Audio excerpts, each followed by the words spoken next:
Part 1. Coming. The problem with promising God you'll follow him wherever he leads is that you just might have to go. I suspect it would be easier if you were certain of his calling, like stepping out the door and seeing the lilac bush on fire and hearing a voice commanding you. But when it's your husband who is delivering the message, well, that leaves a little room for wonder. At least that's how I felt when my husband rocked my comfortable, middle-class afternoon with his belief that God was calling us to pack up and move to a Mayan village in Guatemala. Chapter 1. Crossing Borders. And the day came when the risk to remain tight in a bud was more painful than the risk it took to blossom. Anais 9. I lowered the sheet from over my head. Slits of daylight squeezed through the gaps in the curtains and tumbled into the room. My eyes swept the walls, probing every corner. The 8-inch lizard that had disappeared behind the curtain the night before was nowhere in sight. Lily, our 10-year-old daughter, slept beside me, a mummified mound under the sheet. My husband, Bob, had tried to block her view as the long-tailed creature scooted across the wall just before we got into bed, but she had noted the look of alarm on his face and turned in time to see it. I stared at the motel's whitewashed stucco ceiling, spotted with brown bug splats. Today was Sunday, the day we would cross the border into Guatemala, the place we planned to live for the next year, the place we had been traveling thousands of miles from our home in New Jersey to reach. We felt stronger now, more confident than we did 3 days ago, when we had lingered in the dusty Texas border town of Brownsville and looked southward, reluctant to leave the security of the United States, but determined to go. Trepidation gnawed at the edges of our courage as we considered how different that border crossing would be from the previous crossings over state lines. We went to the zoo and then the bank and made one more trip to the laundromat. When we finally ran out of familiar things to do, we gathered our courage and drove across the Rio Grande. To our immense relief, the actual crossing was relatively uneventful. Although there had been much discussion with our non-English-speaking clerk about how long our car was to be in the country and why there wasn't a watermark on our registration, in the end we nodded, smiled, signed the forms, and went on our way. People warned us about the dangers of driving through Mexico. The tire-eating potholes, the mountainous speed bumps that guarded the entrance to every little town, the bandidos, and the perils of night driving. Never, but never, be on the roads after dark, they cautioned. Mexican drivers had some particularly disconcerting habits, such as driving with their headlights off and abandoning their cars in the road. Not to mention the stray animals and tipsy night revelers who traveled the center line with equal abandon and unconcern about fast-moving vehicles. More than 1,000 miles stretched between us and language school, miles where we would have to buy gas and food and lodging. Neither of us spoke much Spanish. The fact that we were relying on my rudimentary vocabulary resurrected from high school lessons many years earlier wasn't very reassuring. I didn't have a good ear. When I had asked the person who answered the phone at the Guatemalan consulate in the States if he could speak English, he responded, "I am speaking English."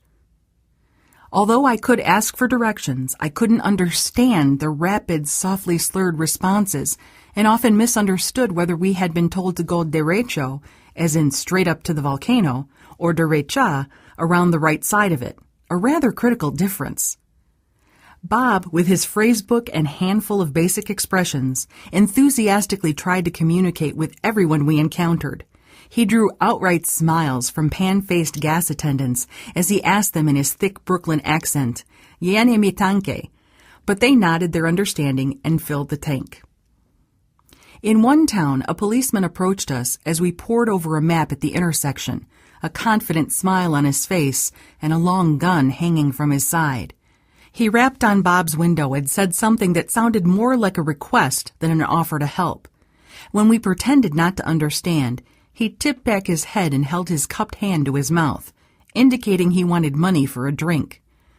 Condensing the whole thought that we were Christians and didn't want to pay bribes, Bob blurted out one of the few words he knew well, "No, Jesucristo," We blinked in amazement as the man threw up his hands in surrender at the mention of this name and retreated to the sidewalk.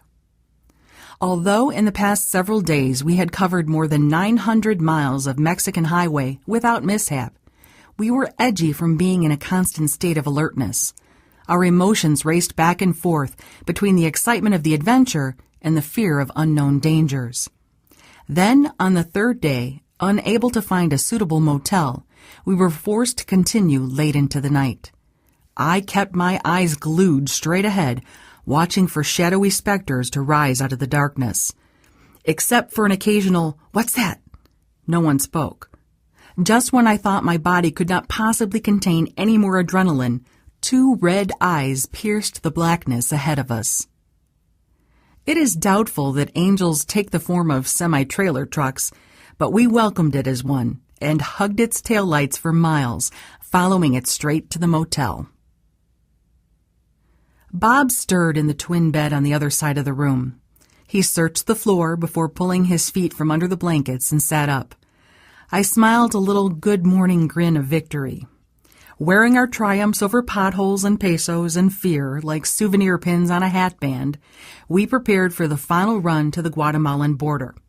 I finished in the bathroom, stuffed my nightgown in my suitcase, and checked for six-legged creatures before closing it.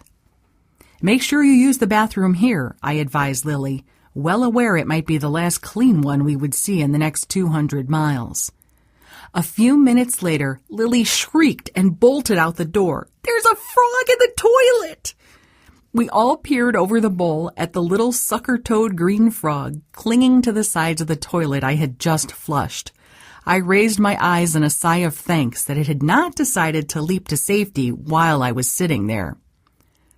Closing the door of the room we shared with the lizard and the frog, we settled Lily in her nest among the trunks and bedding in the back seat. I folded the map to the southeastern part of Mexico as Bob turned onto the highway.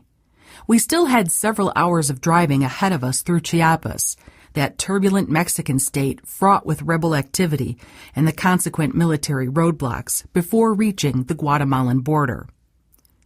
It was a clear October morning. Mountain ranges rimmed the horizon. Lean white cows stared dully from behind flimsy fences. Scrawny dogs ambled dangerously close to the edge of the highway, eliciting a few gasps from Lily. Chickens scurried aside, fluttering their wings, and settled back to pecking the hard dirt. About the time the Pan American Highway bent its southerly course eastward, our animated chatter about life in the future replaced conversation about life in the States.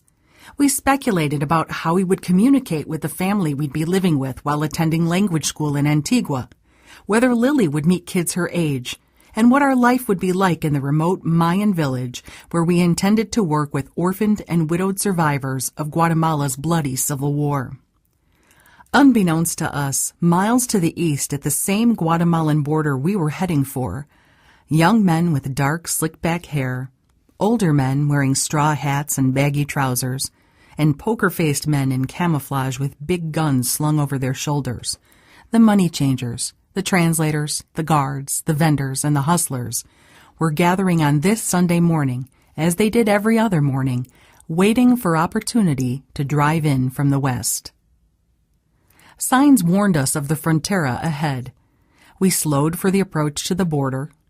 Apprehension permeated the silence as we stared ahead at the throngs of people lining both sides of the road.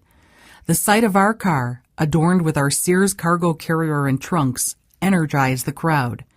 In animated unison they moved toward us. Like long-awaited celebrities, we were swallowed up in the chattering mob.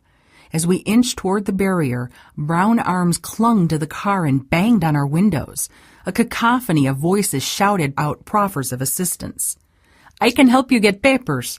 I know what you do. Change money. It's Sunday. You have no problem. I help you. Speak English. Come with me. I show you." I turned to Bob as he took a deep breath and prepared to enter the sea of grabbing hands. "If they make us open the car carrier and trunks, we might as well kiss everything goodbye. I'm afraid this mob will strip us clean," I said. Bob opened the door, pointed to a guide, and disappeared in the throng. Lily and I sat inside the car, windows up, doors locked. Some of the more audacious boys sidled alongside the car. White-toothed, smiling faces peered at Lily. She stuffed her Walkman in her backpack and stared back at the bold, curious faces. We waited. My fear receded, regrouped into annoyance, then into boldness. "Stay in the car," I ordered as I opened my door and faced the crowd. Looking straight into the faces of the ones closest to us, I silently dared them to touch our things we had so carefully chosen for our life in our adobe village. The crowd parted, settled back a few steps, and waited. Waiting for opportunity was their strength. Defending my family was mine. It was to be one of the first times, but by no means the last, that I took my stand and defied anyone to violate me or my family. Long minutes passed with no sign of Bob. I was getting worried but didn't dare leave the car to go and find him. Finally he emerged, the chosen interpreter and an official stuck to his side. Once again, we in our car, properly stamped, inspected, and documented, were permitted to cross the imaginary line that defined the end of one world and the beginning of another. As we passed beyond the crowd, I breathed a slow, deep sigh. It was a short-lived moment of relief.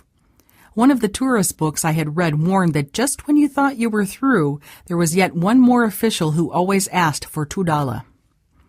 We inched forward. He rose from his stool, his languid wave turning palm side up. He grinned and said, $2. Bob smiled and handed over $2. We would retake our stand against bribery another day. Although it was late in the afternoon, we were determined to make it to Guatemala City, where our contact Raul lived. "Why are all the cars turning off through that muddy field?" I asked as we kept on going straight ahead. Bob slammed on the brakes just short of an unobtrusive row of rocks. Lined up like miniature soldiers in silent formation, they blocked our passage. We had become quite familiar with most of the foreign road signs, but were completely perplexed about this. We realized we had left the world of flashing barricades and orange cone markers, but still expected something more official-looking to mark a point of danger. Bob got out to investigate. "There's no bridge," he said, getting back into the car. Apparently it had been blown out, a tactic we knew the leftist insurgents favored, as a reminder that Guatemala's bloody 30-year-old civil war wasn't over. We backed up and took our place in the detour through the slippery, mud-rutted field and crossed a low spot in the stream. I tried to engage Lily in bright, brave mother talk in order to stave off my anxiety, as it became increasingly clear we were once again going to be caught on the highway long after the sun had disappeared. At what we had hoped was our last gas stop, I asked a man for directions. Trying to keep my eyes fixed on lips that hardly moved and arms that did, I gathered from the last wave of his hand that we were to turn right at the end of the street. That road, he said, would take us to the city. Carefully, I repeated his instructions. He gave me a thin smile and a barely perceptible nod. Invigorated by the prospect of the final lap, we headed down the street and turned the corner. Bob eyed the lonely stretch of rough road and came to a quick stop. "There's no way this road leads to a city."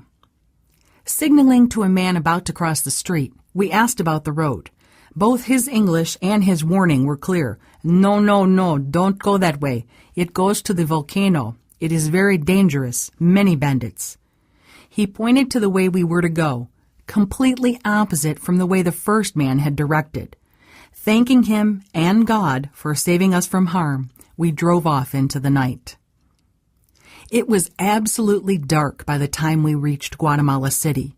Raul wasn't answering his phone. We had no idea where to go. Horns blared, cars cut us off, and one-way signs directed us up one street and down another. We were exhausted.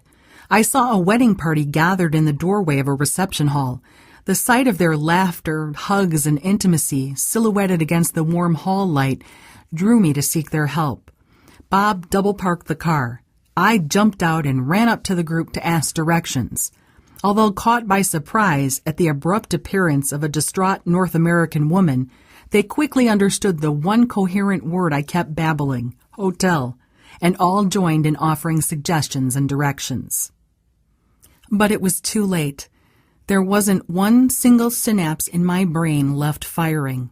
I understood nothing. Neurons stood at the edge and keeled over, unable to leap across the gap and make the connection. I thanked my kind advisors and got back into the car. Bob and Lily watched as my emotions came undone. First, the intensity of being a stranger in a strange land seeped out, followed by the frustrations of spending 7 days in a car. Then, like a suddenly freed logjam in a spring flood, all the fears, anxieties, and exhaustions of the past several months raced down the river and breached the dam. Everything washed away: the stoic wife, the brave mother, the obedient woman of God. Bob noticed planes overhead and knew there had to be a hotel near an airport. By the time we checked in, with the exception of a few whimpering sounds, I managed to contain myself. The innkeeper, noting my distress, eyed Bob questioningly as he led us to our room. Lily wrote her first letter to our home church. We arrived in Guatemala. Mom cried a lot.